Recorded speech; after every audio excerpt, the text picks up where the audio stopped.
Okay, I want to welcome you to the webinar of Fab Academy.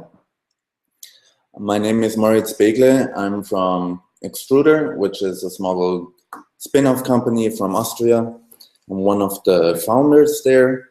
And I want to take the opportunity to thank Fab Academy and especially Aldo Solazzo of giving us the opportunity to give you a small little introduction into 3D printing materials, which are giving an overview on what the current existing materials are on the market, as well as looking a little bit into how filament is being produced. And finally, at the end, giving you a little bit a taste of what the future will look like and what current universities are researching on.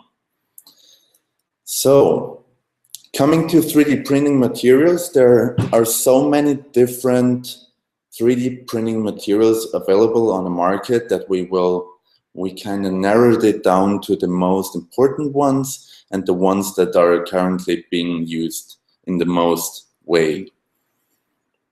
Getting to the topic and our specialty plastics and filaments, we will provide you now a small little overview on how filament is being made. So you basically start with dry pellets, which you are going to dry for 4 hours at the temperature of 80 degrees. And also if you want to add any kind of color to it, that will be the state where you do that. So we are working with the ARL master batch, where you start adding the color up to a ratio of 1 to 3% to the normal pellets. And then you transport these pellets with a vacuum pump, which you can see here on the right picture on the top. The next step would be to feed the extruder with these pellets with a high pressure and then extrude the filament. Furthermore, you then start to cool down with cold water the filament and dry it. The next step is, in order to make sure that our filament has the right dimensions, we measure our filament with a laser, where you can see on the next slide here that in this case it has been 1.75 millimeter thick filament, which goes through the laser measurement and measures its dimension and make sure that we are in the ratio that we want to have.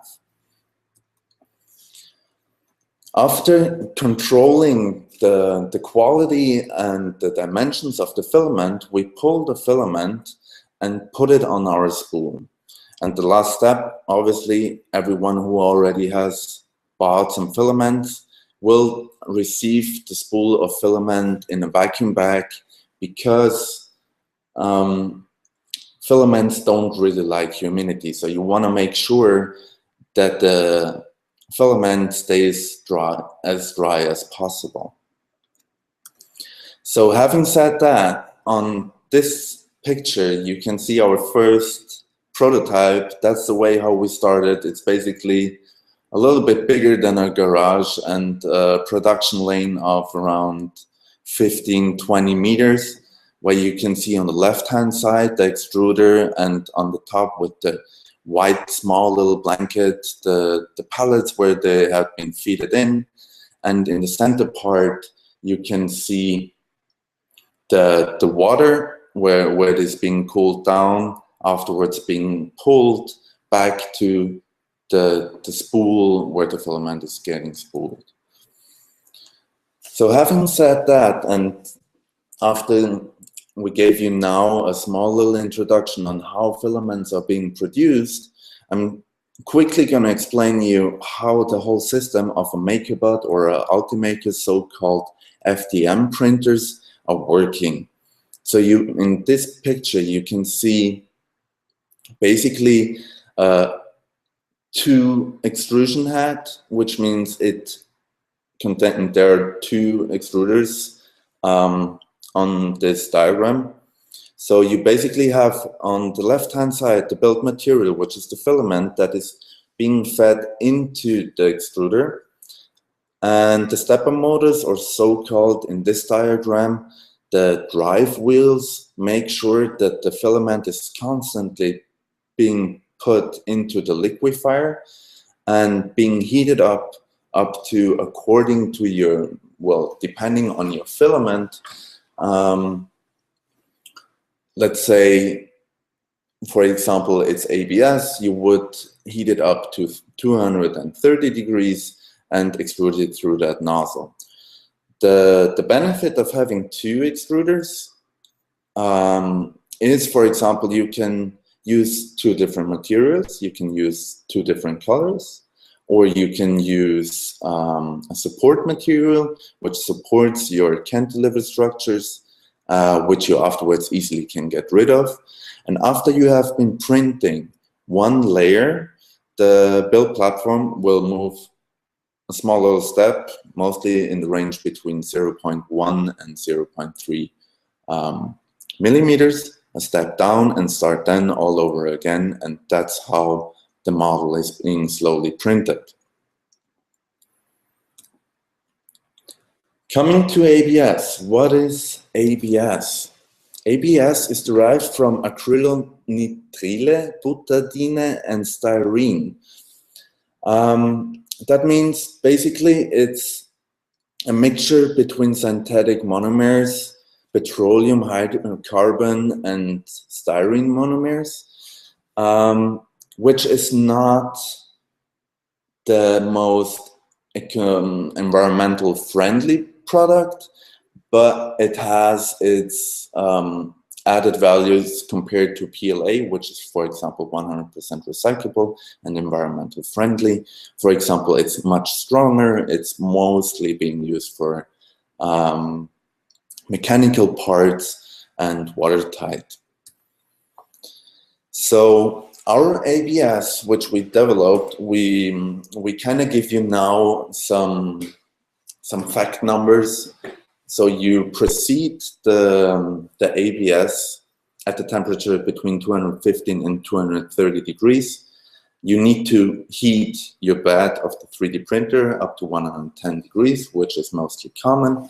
And in order to make sure that the model is sticking to the plate, we are currently using a carbon plate, but as not everyone is having a carbon plate at home, we also recommend just using a Kapton tape. And if it doesn't stick properly, you just simply can use a glue stick and put a small little film of glue stick on top of it, and then you shouldn't have any problems. The characteristics of the ABS is we have a 4 times better flowing characteristic than other filaments, which means this leads to better or smoother surfaces, and it sticks better to the previous layers. The next fact is we have a really low shrinkage. So by meaning shrinkage, that means that every material, every filament is after it is being heated up, once it cools down, it will shrink a tiny, tiny little bit. That means if you print, for example, big surface areas, you can see that the fact that the sides are being bent over through that shrinkage. So this is something that we really managed to put down on a minimum, which is currently at 0.7%, in order to get rid of that. Another important thing about that high flow ABS that we now developed is you can print it up to 120 and 130 millimeters per second. So normally with a MakerBot or Replicator, you normally use it or set a speed of 90 millimeters per second, but through these high flow characteristics, we managed to reduce the printing time by up to 40%. as I mentioned before, we have an extruding temperature of 215 and 230 degrees. Why is there a range, or why could you even adjust these settings even more? It depends obviously on your 3D model. That means if you heat it up to a higher temperature, you get it to a more liquid state, which means you get much smoother surfaces, excuse me. But on the other hand side, if you have cantilevers or overhangs, let's say, it's much harder to fabricate them. So you want to make sure that the temperature is at the lower point so that the material, the liquid material, dries quicker and doesn't sag over, and so that you lose quality of your shape. Coming to PLA, the advantage of PLA, let's say, is it is a 100% renewable resource compared to ABS. It is made of sugar and starch, and these elements are basically being transformed to milk acid with special bacteria, where these molecules are being simmered to reduce the water and make long chains. And that is the point where you finally will have PLA. That means, so here you can see another quick overview how PLA, what are the components of PLA. So you basically take from the plants the starch, you, as I mentioned already before, you process it with the lactic, with bacteria to lactic acid, and then you have the granulates, which you then can transform to any kind of 3D model as you want. What is the difference between PLA and ABS? For example, one important thing is PLA really doesn't like heat. If PLA is heated up for a too long time, the resin will start degrade, so it loses its properties, and you want to make sure that this doesn't happen. So in the picture on the right-hand side, you can see, for example, an instructable project where that person, or it's even available on Thingiverse, where the person 3D printed a nozzle to its fan to make sure that the PLA is cooled down as quick as possible. The extruded temperature for PLA is basically the same. You are also in a range between 215 and 230 degrees, but you don't need to have a heated bed, which brings us to the point that PLA is a little bit easier to process because you rely on one factor less. The printing speed is not as quick as it is with the ABS, but it's still in the average as any other PLA. Having said that, there are obviously also other filaments available. So in general, every thermoplastic compound could be used for a FDM printer, like a MakerBot or an Ultimaker. So there are already a lot of different filaments on the market, and we will only cover a few of them because it's literally every 1.5 months there's a new filament coming up on the market where it is really hard to get an overview of. So on the other hand side, so beside ABS and PLA, you have composite filaments where, for example, there's a carbon fiber filament together with PLA, which just recently has been published by Fab. Then there are wood compounds, stone compounds, there are flexible filaments, and many, many more. Here on the right-hand side on the picture, you can see gold filament, where you also can see it's the same way as I mentioned at the beginning of the webinar. At the very far of the beginning, you start where you start to dry your pellets. You add the master batch compounds in order to give it the color or the yeah, the color or the look that you want. Moving to other systems of 3D printing. There are a lot of different other ways of how you can 3D print. One example are, for example, photopolymer printers, or commonly known as resin printers, where you can see that there is being used resin, which is a little bit more expensive. When, for example, for the Foam 1 printer, a liter is estimated at a price of $150. And basically the way it works is it uses a light source that is mirrored on a lens, and that is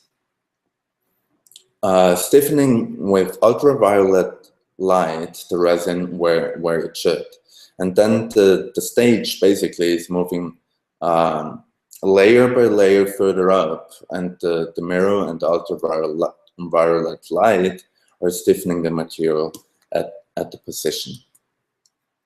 So what is the resolution that 3D printing can already do, or resin printing can already do? Here on the right-hand side, you can see two pictures. On the top one, you see an eye of a needle, and on the bottom one, you see a human hair. And on top of that, you can see the art project from Chanti Hurwitz, who did that project in October last year, where he started to 3D scan people and 3D print them at the nanoscale. So the technology is already there to an incredible high resolution. So it only leaves it up to your imagination what the future will be looking like. Another system of 3D printing is 3D printing metals. So I want to give you a quick overview of how that works.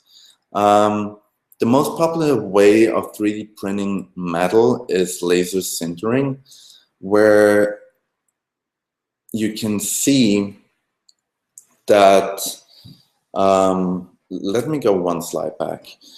Here you can see that there's a small little coating, so the first layer is being applied, and then the laser is sintering that powder where it should be melted, let's say.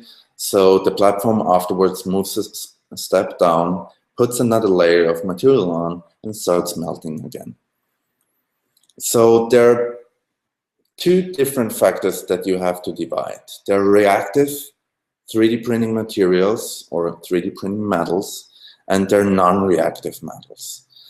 What is the difference? Reactive metals are highly explosive, and in that case also quite dangerous, and as a result the machines are really, really expensive. The reason for that are, on the one hand side, or basically mostly, they have to 3D print in an argon atmosphere, which makes sure that the powder doesn't start to burn or even to explode.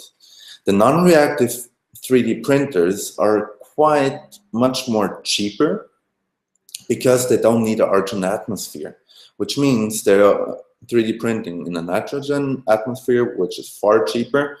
And that is also the reason why you already can see on Thingiverse and Shapeways and all these other open source platforms that they're already showing these models, selling these models, because they're much, much more cheaper.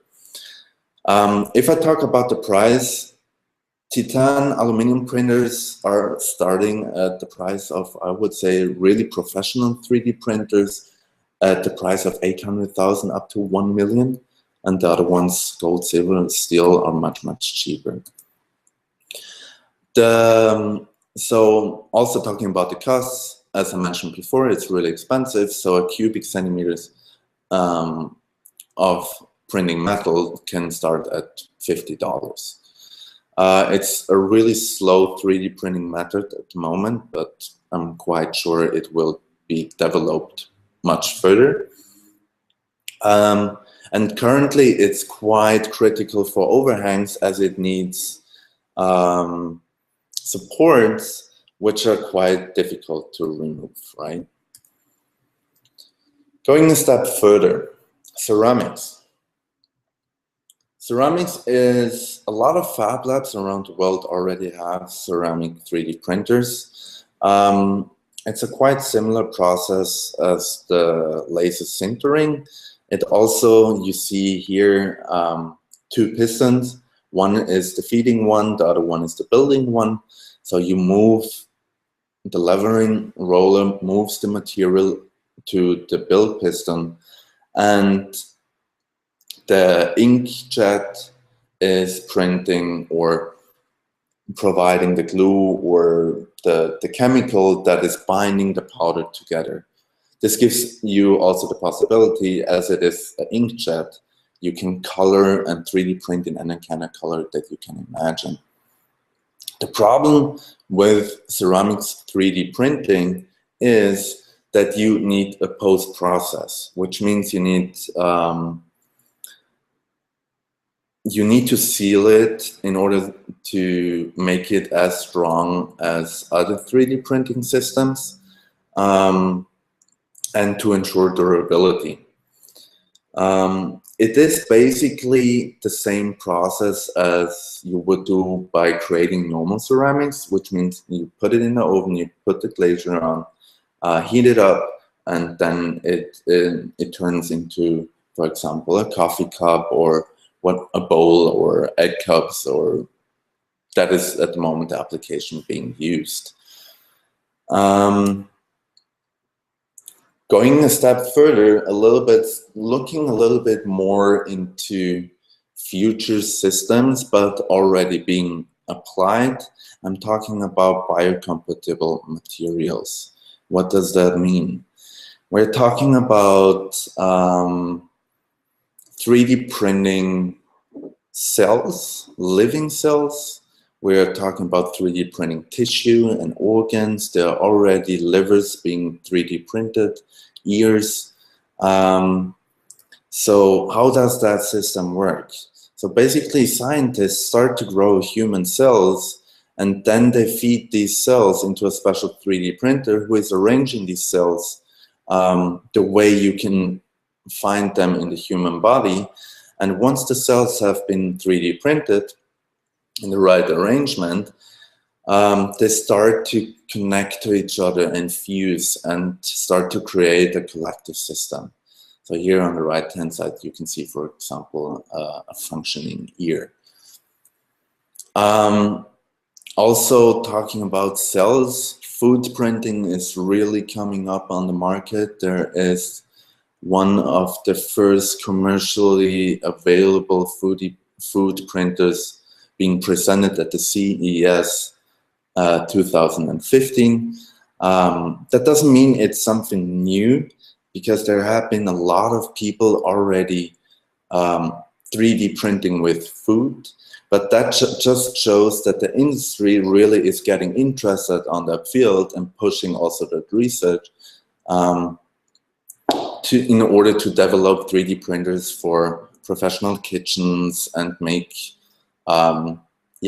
creating the next level on food and restaurants and gastronomy. Mostly the common used 3D printing materials for food printing is at the moment sugar and chocolate, but people really want to go a step further. So the future we will be looking at 3D printed burgers and 3D printed pizzas and whatever you can imagine, because they really try to 3D print individual molecules. So you can decide which kind of molecule is being placed where you can start to vary tastes and so forth. Coming to, let's say, another topic or future visions, we will be seeing now projects that have been developed at universities, and I will introduce to you some projects where universities really pushing the limits at the moment. So one example is, for example, large-scale concrete 3D printing. A lot of universities like the ETH, for example, or the MIT are currently researching on that topic. We have been surprised by last year by China, where a Chinese company 3D printed 10 houses in one single day. That was a big surprise for a lot of people. But there are also other materials being tested, for example, clay or soil. This is a project from Sophocles, from the university at IAC in collaboration together with D-Shape, where they try to make soil to a 3D printing material, which gives you the possibility basically to 3D print around the world by just using soil. Another big name is Enrico Dini. He has been researching for years now. He was one of the first guys who have been 3D printing in a really large scale with mostly sand. He has been 3D printing coral reefs, but also working together, or even I think currently is working together with NASA to create these moon stations. Also here, sand gives you the possibility. One of his visions is to 3D print in the Sahara, in the desert, as sand is one of the most commonly available resources. It has a really high potential as a construction material. Another really interesting research is going into composite materials. On the one hand side, another project by Iek, by Sasha and Peter, who have been researching on composite materials using two components and taking the chemical reaction, pushing it that far that it is so quick that they can even print without any supports because it stiffens immediately. Another project of composite materials is also, for example, the one of the MIT of Neil Gershenfield and Kenneth Chang, who developed a composite material being assembled to a structure. So we're talking about really tiny, small little pieces which are being assembled and which are 10 times stiffer than any other existing ultralight materials, where, for example, Boeing, the company Boeing, got really interested into it, and they're currently trying to develop new materials for making airplanes much lighter than they are at the moment. Another interesting topic, which also would be really interesting for the Fab Academy, as you guys will be printing and soldering and making your own electronic circuits. Another research is embedding electronics into the material itself and 3D printed in a three-dimensional way, which has a really big potential in my opinion. And we're really looking forward on how this will be further developed in the future. Last but not least, we have 4D printing. The MIT Self-Assembly Lab is currently researching on multi-material printing, on programming materials to a certain behavior. For example, in this picture, you can see a material that is reacting to humidity. So this piece is being thrown into the water, and as soon as it reaches a certain humidity level, it folds into its pre-programmed position. That means they're distributing the materials and print really just the material or they just print the material where they want to have it. And everything else is out of a different materials that can give you different possibilities of stiffness.